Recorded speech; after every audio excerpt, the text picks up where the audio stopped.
Hi friends, welcome to Suhi spice kitchen. இந்த வீடியோவில் நம்ம என்ன ரெசிபி பார்க்க போகிறோம்னா சிக்கன் பொடி மாஸ் எப்படி செய்யலான்னு பார்ப்போம். இது ரொம்ப ரொம்ப ஈஸியாக டேஸ்ட்டாக நம்ம செஞ்சிடலாம். வாங்க இதை எப்படி செய்யலான்னு பார்ப்போம். நான் இப்போ ஒரு அரை கிலோ போன்லெஸ் சிக்கனை எடுத்து வச்சுருக்கிறேன். இதை நம்ம இப்போ ஒரு பவுலுக்கு மாற்றிடலாம். மாற்றிட்டு அது கூட நான் ஒரு அரை டீஸ்பூன் மஞ்சள் தூள், அரை டீஸ்பூன் கரம் மசாலா, அரை டீஸ்பூன் இஞ்சி பூண்டு பேஸ்ட், ஒரு டீஸ்பூன் தயிர் எதுக்கு விடுறோன்னா அப்போ தான் நம்மளுக்கு வந்து சிக்கன் வந்து சாஃப்டாக இருக்கும், அதுக்காக விடுறேன். அது கூட தேவையான அளவு உப்பு, நான் ஒரு டீஸ்பூன் உப்பு போட்டிருக்கிறேன். போட்டுட்டு நம்ம நல்லா மிக்ஸ் பண்ணி வச்சிடலாம். மிக்ஸ் பண்ணிவிட்டு ஊற வைக்க வேண்டிய அவசியம் இல்லை, நம்ம இது உடனே நம்ம செய்ய ஆரம்பிச்சிடலாம். அதனால் இப்போ நான் ஒரு கடாய் எடுத்துருக்கிறேன். இந்த கடாயில் இந்த சிக்கனை போட்டுட்டு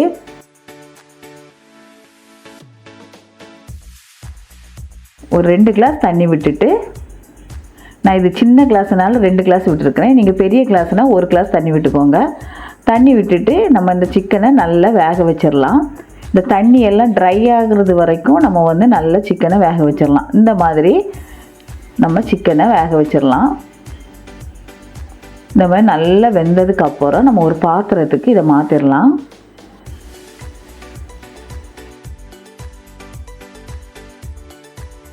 இப்போ இது ஆறுனதுக்கப்புறம் நான் ஒரு மிக்சியில் போட்டு நம்ம லைட்டாக 2 பல்ஸ் விட்டு நம்ம அடிச்சுட்டு வந்துடலாம்.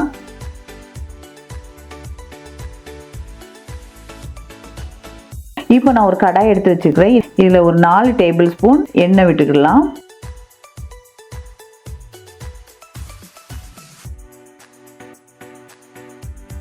ஒரு டீஸ்பூன் கடுகு, ஒரு டீஸ்பூன் பெருஞ்சீரகம், கருவேப்பிலை போட்டுட்டு அது கூட நான் 2 பச்சை மிளகாவை சின்ன சின்னதாக கட் பண்ணி வச்சுருக்கிறேன். அதையும் போட்டு வதக்கிட்டு அது கூட ஒரு பெரிய வெங்காயத்தை சின்ன சின்னதாக நறுக்கி வச்சுருக்கிறேன். பெரிய சைஸ்னால் 1 போடுங்க, சின்ன சைஸாக இருந்துச்சுன்னா 2 வெங்காயத்தை போட்டுக்கோங்க. இதுக்கு தேவையான அளவு உப்பு போட்டுட்டு நம்ம நல்லா வதக்கிக்கிடலாம். இந்த வெங்காயம் வந்து கண்ணாடி பதம் வர்றது வரைக்கும் நம்ம நல்லா வதக்கிக்கிடலாம்.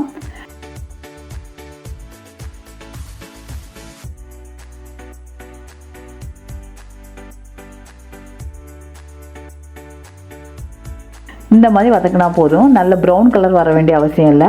இந்த மாதிரி வதங்கினதுக்கு அப்புறம் ஒரு அரை டீஸ்பூன் இஞ்சி பூண்டு பேஸ்ட் போட்டிருக்கிறேன். ஏன்னா நம்ம வந்து சிக்கனை நம்ம மேரினேட் பண்ணுறதுக்கும் நம்ம வந்து இஞ்சி பூண்டு பேஸ்ட் போட்டோம். அதனால ஒரு அரை டீஸ்பூன் இஞ்சி பூண்டு பேஸ்ட்டு,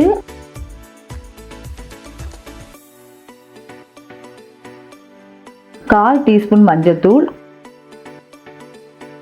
கால் டீஸ்பூன் கரம் மசாலா,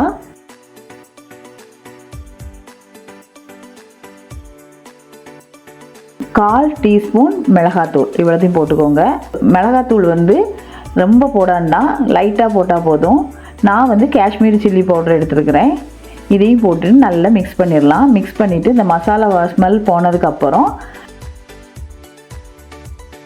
இப்போ நம்ம வந்து 2 பல்ஸ் விட்டு அரைச்சா போதும், ரொம்ப அரைக்கணும்னு அவசியம் இல்லை. இந்த மாதிரி அரைச்சிட்டு வந்து சிக்கனை நம்ம போட்டுட்டு நல்லா மிக்ஸ் பண்ணி விட்டுடலாம். இது வந்து ஒத்தையாக வரணும், அந்த அளவுக்கு நல்லா நம்ம மிக்ஸ் பண்ணி விட்டுருவோம்.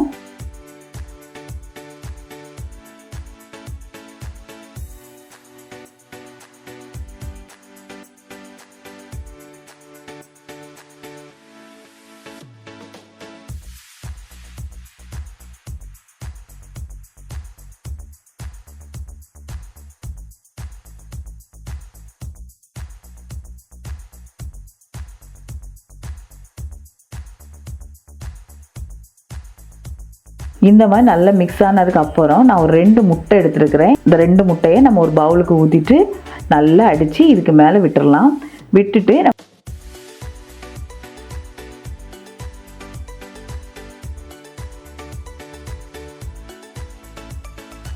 நம்ம உடனே கிளறக்கூடாது, 2-3 நிமிஷத்துக்கு அப்படியே விட்டுருங்க. விட்டுக்கிட்டு நம்ம வந்து அதுக்கப்புறம் நல்லா மிக்ஸ் பண்ணி விட்டுருவோம். சிம்மில் வச்சுட்டு நம்ம நல்லா மிக்ஸ் பண்ணி விட்டுலாம். ஒரு 6-7 நிமிஷத்துக்கு நல்லா மிக்ஸ் பண்ணி விட்டுடலாம். நல்லா மிக்ஸ் ஆனதுக்கப்புறம் நான் ஒரு டேபிள் ஸ்பூன் மிளகுத்தூள் வச்சுருக்கிறேன். அதையும் போட்டு நல்லா மிக்ஸ் பண்ணிவிட்டு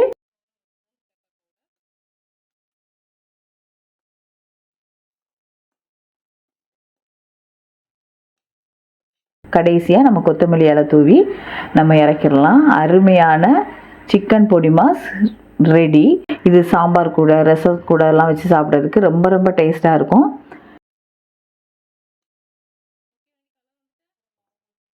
இப்போ நம்ம ஒரு பாத்திரத்துக்கு மாற்றிடலாம். ரொம்ப ரொம்ப டேஸ்ட்டாக இருக்கும். இதை உங்கள் வீட்டில் கண்டிப்பாக நீங்கள் செஞ்சு பாருங்கள். இந்த வீடியோ உங்களுக்கு பிடிச்சிருந்துன்னா லைக் பண்ணுங்கள், ஷேர் பண்ணுங்கள், கமெண்ட் பண்ணுங்கள், சப்ஸ்கிரைப் பண்ணுங்கள். தேங்க்யூ.